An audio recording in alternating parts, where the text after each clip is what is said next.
This program presented by Hamdard Ruabza, the drink of India. चलिए खबरों की शुरुआत करते हैं। कांग्रेस नेता राहुल गांधी को गुजरात के सूरत की सेशन कोर्ट से बड़ा झटका लगा है। कोर्ट ने राहुल की उस अर्जी को खारिज कर दिया है जिसमें उन्होंने मोदी सरनेम को लेकर मानहानि के मामले में निचली अदालत द्वारा सुनाई गई सजा पर रोक लगाने की मांग की थी। दरअसल राहुल गांधी ने 2019 लोकसभा चुनाव के दौरान कर्नाटक में एक रैली के दौरान मोदी सरनेम को लेकर बयान दिया था। इस बयान को लेकर बीजेपी विधायक पूर्णेश मोदी ने राहुल के खिलाफ मानहानि का मामला दर्ज कराया था। 4 साल बाद 23 मार्च को सूरत की निचली अदालत ने राहुल गांधी को दोषी करार देते हुए 2 साल की सजा सुनाई थी। दिल्ली एमसीडी की मेयर इलेक्शन के लिए आम आदमी पार्टी ने एक बार फिर मेयर और डिप्टी मेयर के लिए शैली ओबरॉय और आले मोहम्मद इकबाल पर अपना भरोसा जताते हुए दोनों को मेयर और डिप्टी मेयर के लिए चुना है। आइए आपको सुनवाते हैं क्या कुछ कहना है इस पर आले इकबाल का। आपका एतमाद करते हुए दोबारा डिप्टी मेयर के लिए आपके नाम का इंतखाब किया, क्या लगता है कि आपको कि आसानी से वो जीत हासिल कर पाएंगे? जीतने के बाद जो दिल्ली की आवाम की आपसे उम्मीदें वाबस्ता है तो कितना उनको पूरा कर पाएंगे? देखिए, मैं सबसे पहले हमारे दिल्ली के माननीय मुख्यमंत्री अरविंद केजरीवाल जी का, पार्टी के तमाम शीर्ष नेतृत्व का, सारी पूरी ऊपर की लीडरशिप का बहुत दिल की गहराइयों से शुक्रगुजार हूँ कि उन्होंने फिर से मुझे सेकंड टर्म के अंदर एक मौका दिया। देखिए, जहाँ तक बात करूँ कि पिछला टर्म महज 40 दिन का एक टर्म था, क्योंकि वैसे ही बीजेपी की वजह से चुनाव लेट हुए तो 40 दिन का हमको मौका मिला और उसके बाद अब सेकंड टर्म स्टार्ट हुआ है एमसीडी का, तो फिर पार्टी ने मुझे मौका दिया। मगर मैं आज आपके माध्यम से, तहसीब के माध्यम से दिल्ली की आवाम को भी बताना चाहता हूँ कि हमने दिल्ली की जनता के लिए, दिल्ली की 2 करोड़ आवाम के लिए एक बहुत बेहतरीन रोड मैप बनाया है। चाहे उसमें सफाई का मामला हो, चाहे उसमें रोडों का, सड़क का मामला हो, चाहे उसमें एमसीडी से मुतालिक जो भी मसले मसाइल हो, उसको लेके बहुत मजबूत एक रोड मैप बनाया है। तो उस रोड मैप को बनाने के बाद अब हम दिल्ली की सड़कों पे उतरेंगे, उन स्कीम्स को लेके सड़कों पे उतरेंगे, योजनाओं को लेके सड़कों पे उतरेंगे। आवाम का पूरा सहयोग चाहिए होगा। मैं समझता हूँ कि बगैर आवाम के सहयोग के कुछ भी नहीं हो सकता।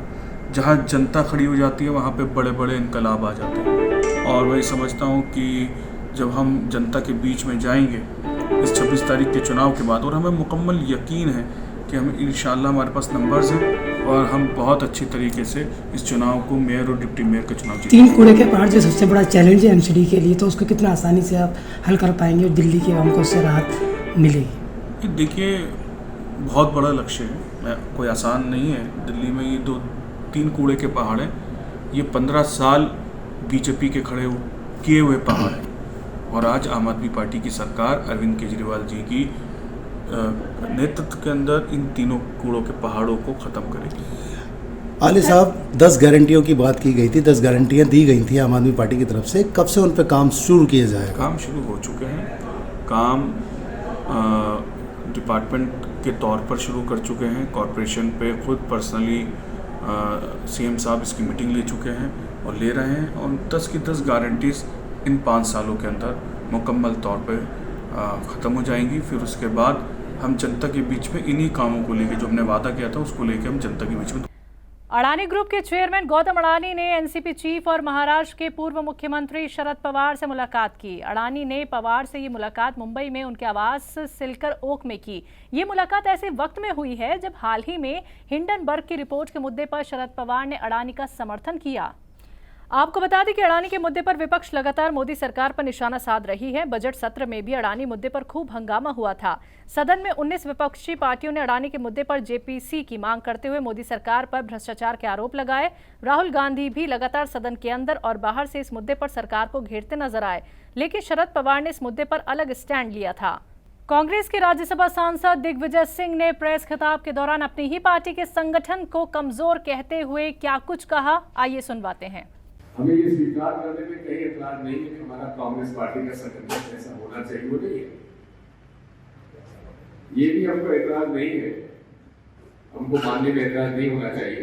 एतराज तो है लेकिन मानने से एतराज नहीं होना चाहिए कि हमारा जो इलेक्शन मैनेजमेंट है, आखिरी पोलिंग के दिन का, उसमें भी भारी कमी रहती है।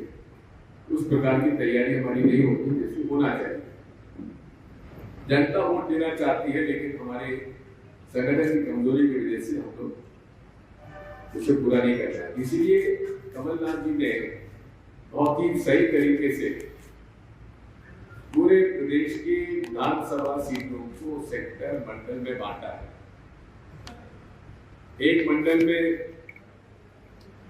10 से 15 पोलिंग बूथ, एक सेक्टर में 3 से 5 पोलिंग बूथ, और हर जिले में प्रभारी, हमारे जिले के प्रभारी उज्जैन के भूतपूर्व जिला परिषद के अध्यक्ष जी हैं अजय जी, हमारे सह प्रभारी सक्सेना जी, ये जिला कांग्रेस कमेटी को सहयोग करने के लिए है, और हर विधानसभा सीट पे सेक्टर और मंडल के अध्यक्ष नियुक्त हो गए हैं। आज उन सेक्टर मंडल के अध्यक्षों से हमारी चर्चा है, उनके सुझाव लिए गए, और उसके पश्चात सीहोर के केवल सीहोर असेंबली के मतदाताओं को, जो कि कांग्रेस पार्टी के सदस्य हैं, उनको अपनी बात कहने का पूरा मौका दिया जाएगा और मैं सुनूंगा। रमज़ान का आखिरी अशरा चल रहा है। ये रहमतों और बरकतों वाला महीना अब रुखसत होने वाला है। इस पूरे महीने में रोज़ादारों ने खूब इबादतें की और नेक अमल भी किए, तो वहीं कुछ समाजी तंजीमों के जरिए गरीब और ज़रूरतमंदों की मदद के लिए अलग अलग तरीक़ों से लोगों को पैगाम भी दिए गए। ऐसा ही एक पैगाम देने की कोशिश की सैयदा बेगम फाउंडेशन के बैनर तले, जिन्होंने गरीब तबकात में आने वाली मुस्लिम ख़वातीनों के साथ ईद की मुबारकबाद पेश की और ईद के तौर पर कपड़े भी तकसीम किए गए। फराज भाई, जिस तरीके से जो है आप लोग ईद हर साल सबके साथ मिलकर बनाते हैं, और दूसरे लोगों को कितनी ज़रूरत है इस तरीके से मिलकर के ईद मनाएं? देखिए, इसके बारे में सबसे पहले मैं यही कहना चाहूँगा कि ये तो गाइडेंस है जो हमारा रिलीजन इस्लाम हमें देता है, द वे ऑफ लाइफ, और ये रमज़ान से मुबारक महीना 12 महीनों में कोई नहीं होता, और ये तो एक बहुत छोटी सी कोशिश है। एंड रास्ता तो अल्लाह दिखाते हैं, it's just the way of doing things. So Allah बस इसको कबूल करे, और उससे ज़्यादा मैं क्या कहूँ। जो दिल को कितना सुकून मिलता है, कितनी खुशी मिलती है इस तरीके से काम? बहुत, मतलब जैसा कहा भी गया है अक्सर कि अगर आप एक किसी गरीब को या किसी मुस्तकीन को अगर आप रोज़ा इफ्तार कराते हैं, तो एज़ इफ़ कि आपने पूरी उम्मत को करवाया, और जो उसका सवाब है और इनर पीस जो मिलता है, सुकून मिलता है, दैट इज़ बियॉन्ड एक्सप्लेनेबल। सो वही एक सुकून, और उसी की तलाश में ये सब कोशिशें जारी रहती हैं। और रेशमा अपी जैसे माशाल्लाह इतना एक्टिव हैं इतने टाइम से, एंड मैं तो अल्लाह से यही दुआ करूँगा कि अल्लाह और इन्हें ज़्यादा से ज़्यादा तौफीक दें, और इनका हौसला बढ़े, और हमारी कोशिश उसमें जारी रहे। आप ये बताइए, सबसे पहले तो क्या प्रोग्राम रखा आपने और क्या मकसद है इसका? नहीं, बस हमारा एक मकसद है जो मैं पिछले 14 साल से करती चली आ रही हूँ, कि मैं ये चाहती हूँ कि हम ईद तो अपनी मना लेते हैं, लेकिन मेरा मकसद है कि मैं उन लोगों के साथ ईद मनाऊँ जिसे हम अंडर प्रिविलेज्ड कहते हैं, और उनके साथ ईद मनाने की एक अपनी अलग खुशी है। और मेरा हमेशा यही मकसद है कि मैं अपनी खुशियाँ इन लोगों के साथ बाँटूँ। कितना ज़रूरी बन जाता है मौजूदा वक्त में भी गरीबों का, मिस्किन का ख्याल रखना? It is very important. मौजूदा वक्त में अगर हम देखें तो जो हालात हमारी मैं कुछ कहना नहीं चाहूँगी, जो हालात कोरोना के बाद हुए हैं हमारी कंट्री के, और जिस तरह से हमारे लोग बहुत परेशान हैं, तो हम सबको ये सोचना चाहिए कि अगर हम आगे नहीं बढ़ेंगे और आगे बढ़ के अगर इनकी हम मदद नहीं करते हैं, तो फिर वो एक खालीपन उनका रह जाएगा। अगर उनके बच्चे ईद में नए कपड़े नहीं पहनते हैं, तो मेरे ख़्याल से शर्म आनी चाहिए हम सब लोगों को, जो हम बहुत ही डिज़ाइनर सूट्स पहनते हैं, और हमको ये लगता है कि इस डिज़ाइनर का नहीं, किसी और डिज़ाइनर का सूट हमें पहनना चाहिए जो ज़्यादा बेहतर हो, और किसी और ने तो नहीं पहना वो कपड़ा। और एक ऐसे भी तबके में लोग आते हैं जिनके पास नया कपड़ा नहीं होता। जो लोग हैं, मुसलमान हैं जी, वो ईद की नमाज का इंतज़ार करते हैं, जो जिम्मेदारियां हैं जैसे फित्रे हैं, ज़कात वगैरह, उनके लिए क्या कहना चाहेंगे? नहीं, मैं ये कहना चाहूँगी कि आप प्लीज़ वेट मत करिए।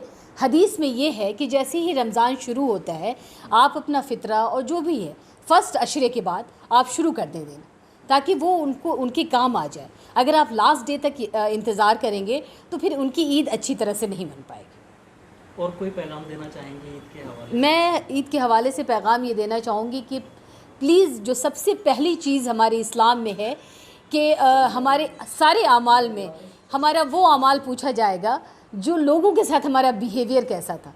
तो प्लीज़ मैं सबसे यही इल्तिजा करूँगी कि आप कोशिश करें कि अपने लोगों को जोड़ के रखें।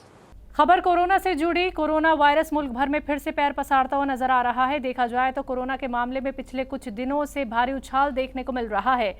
जुमेरात को जारी किए गए आंकड़ों के मुताबिक बीते 24 घंटों में कोरोना वायरस के 12,591 से ज्यादा मामले मिले हैं। कल के मुकाबले में तकरीबन 2000 मामलों में इजाफा हुआ है।